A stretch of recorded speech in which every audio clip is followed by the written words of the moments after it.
Central station மாதிரி Paramakudi station இருக்கான்னு கேட்டாரு. அவர் ஒரு ஃப்ரேம் பண்ணிட்டாரு.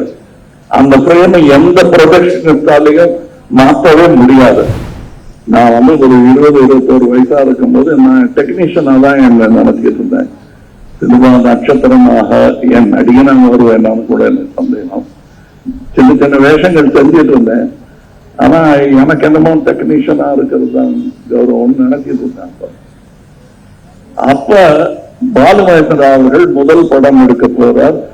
அவருடைய ஃப்ரேமிங், அவருக்கு முன்னாடி நாங்க அவர் மலையாளத்தில் எடுத்த படங்களுடைய ஃப்ரேமிங் எல்லாம் மாறி போயிடும். இங்க தியேட்டர்ல நான் சண்டை போடுறதுக்காக டிஆர் அவரை பார்த்தாதான் இதெல்லாம் சரியாகும் சொன்னாங்க.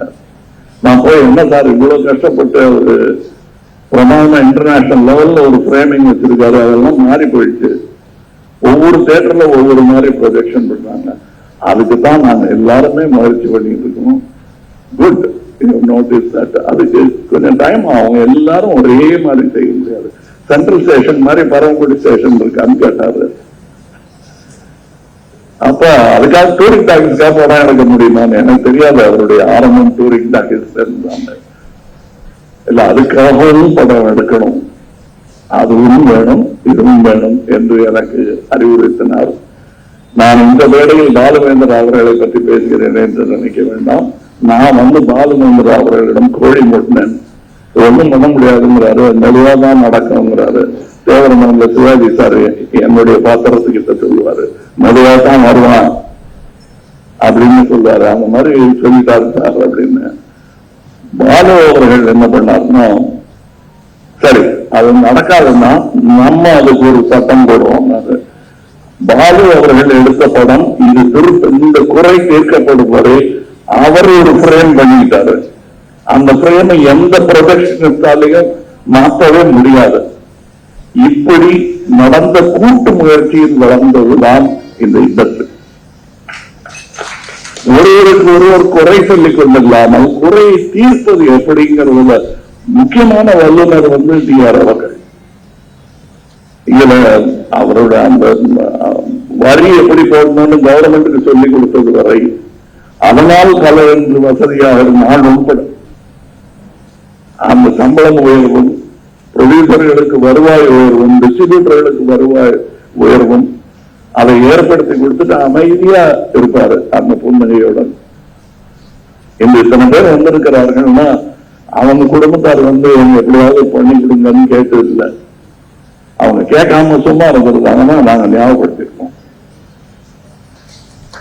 அப்படி ஞாபகப்படுத்திய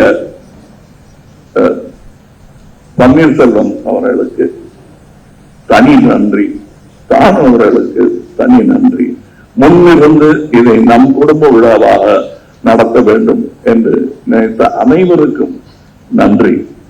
காரணம் இது வந்து ரொம்ப சின்ன குடும்பம். நான் தான் சொல்லுவேன், நம்ம வந்து பல தகராறுகள் வரும், இங்க பல சிக்கல்கள் வரும், பல டிபேட்ஸ் வரும், எவரும் முதலுமாக என்று பேச வேண்டியிருக்கும். நான் தான் சொல்லுவேன், நம்ம எல்லாம் வந்து இந்த ட்ரெயின் வந்து நிற்கும் போது ரெண்டு பக்கமும் நின்று வியாபாரம் பண்ற வியாபாரிகள் மாதிரி. ட்ரெயின் போயிடுச்சுன்னா ஒருத்தர் பார்த்துட்டு இருக்கணும்.